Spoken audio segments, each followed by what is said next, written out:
Welcome to another episode of Gaming and Performance. This is your host, and I'm back with another video. And this time I'm going to show you how to get the best out of your 5700 XT playing Watchdog Legions. As you see before you, it's going to be at 1440p, 144 Hz, VSync off, frames per second limit off in game and enabled in MSI Afterburner's River Tuner. As you can see over here, it's a pretty much flat line. I'll explain that in a moment, but I set it to 60 in game. It defaults to 30 while you're in the menu, so there's that. When I tried to use this in game, it was a stuttery mess as far as trying to keep it capped at 60. I don't know why that was, but perhaps a patch will fix that. Alright, let's move on. Field of view is at 70. I kept it there because I did not see a need to increase it because I'm not playing Call of Duty or Battlefield, in which a wider field of view would be advantageous. Now I'm using DirectX 12 and I'm using a custom graphics quality. I set geometry to very high. Setting it to ultra didn't yield much of a difference in image quality, but a big performance hit. And same thing with environment, I set to high. Texture resolution, however, I set to ultra, because I do notice a difference between going from ultra to high. Texture filtering, which I set to high.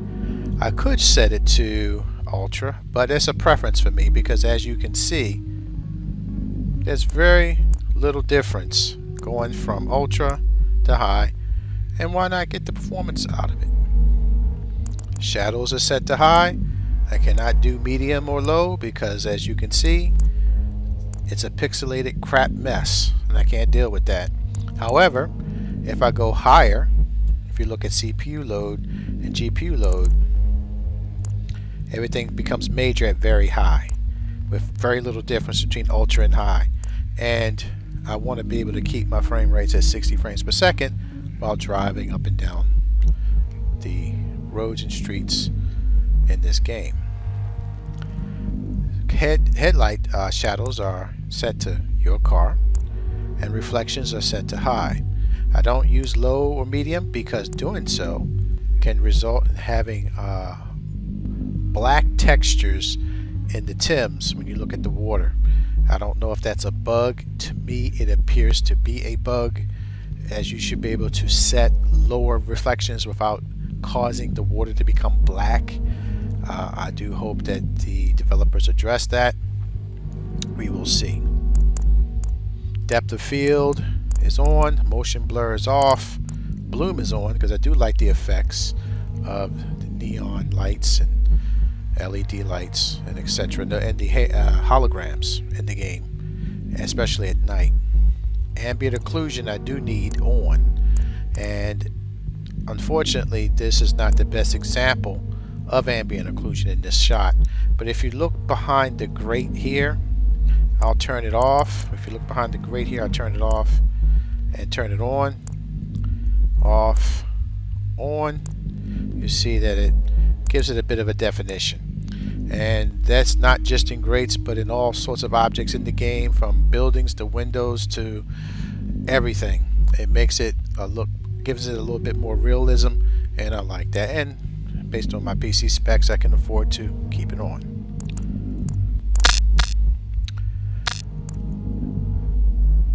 Post-processing anti-aliasing is set to TAA. Subsurface scattering is set to high.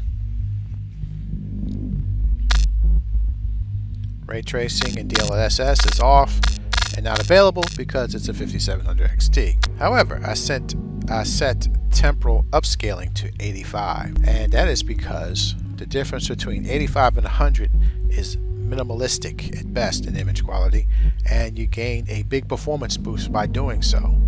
So what you should do is to set that at 85 and play your game and be able to try to keep 60 frames per second. Now, with just a recap here, I'll show you real quick the settings. You can pause the video if you're not clear on any particular settings that I scroll past. I know I'm going by pretty fast here. Now let's go to image. Brightness I set to 50, gamma 45, contrast 40, sharpness I have 0.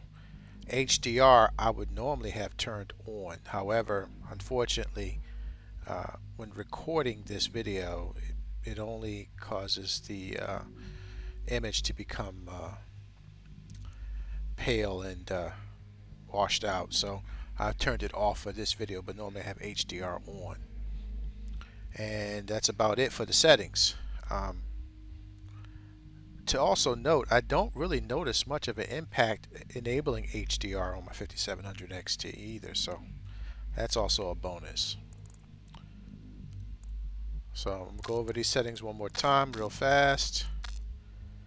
Quality.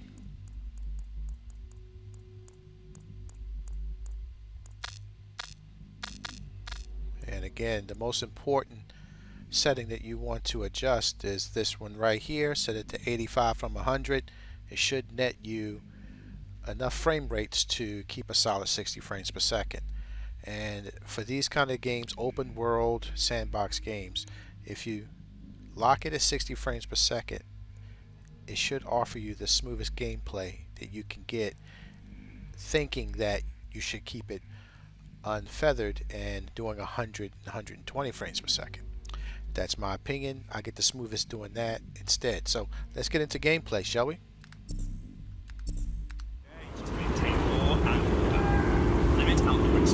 Now I'm gonna go find the car. Giving everybody's jobs to robots, and now they want us to give them rights too. Fuck that, man. There's still tons of people who don't get treated like people. Why don't we start with that? Like, let's. How do you feel about changing the state of things? Yo, you with DedTech? That's sick, because I need your help. I mean, can't guarantee anything, but we'll try. What's up? Albion snatched my best mate. Without papers, innit? They're gonna get fucking deported. Not to brag, but we're sort of experts rescuing Albion prisoners and all that. For work. We'll handle it. Nah, thing is, fam, my mate will just get picked up again later. No docs, remember? We need fakes. Like bare peng stuff like what Clan Kelly swags off. Biometric and that. Right. I'll set things in motion. Yeah, thanks. Help a sister out and I'll owe you big time. Know what I mean? I just keep thinking, what's the point? You think they're a friend, and one day... Now I'm gonna see if I can swipe a decent car and drive around.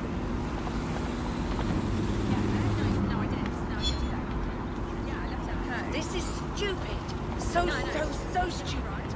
Stupid fucker!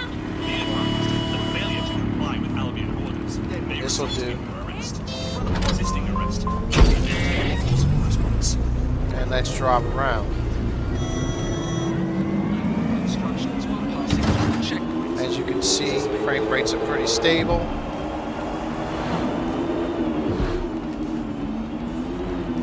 Whoa, you can see that.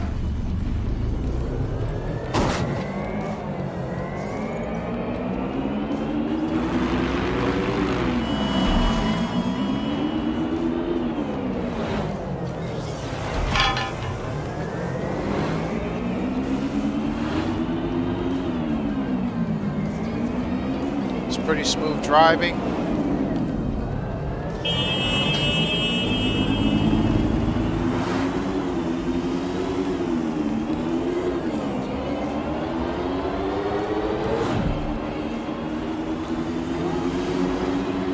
No input latency issues. I can control the car without feeling laggy.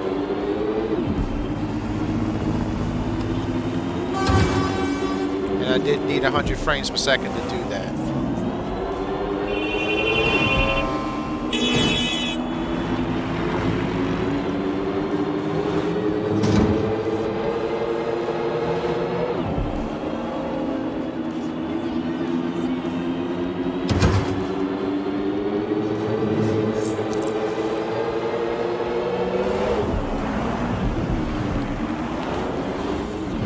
I can thread the needle.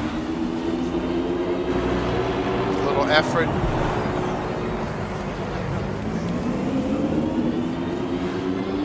drive very cautiously without alerting the police every time I need to traverse one part of town to the other, which can be really an issue, because as you progress in the game, it does get a little harder.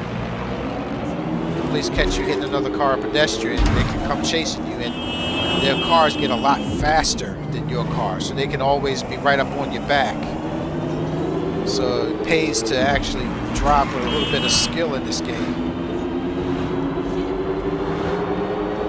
I've noticed at times that I think the game magically caused those cops to appear even though you didn't see them before, so keep that in mind too. But overall, as you can see here, frame rates are pretty consistent. No stutter, butter smooth. Low input latency issues, which I can control the car at will, unless I actually make the mistake. And the image quality looks very good, even without ray tracing. Now it's very hard for me to get a night scene because I can't force night scene in this game. It happens on its own. So I can maybe provide that in this video at this time.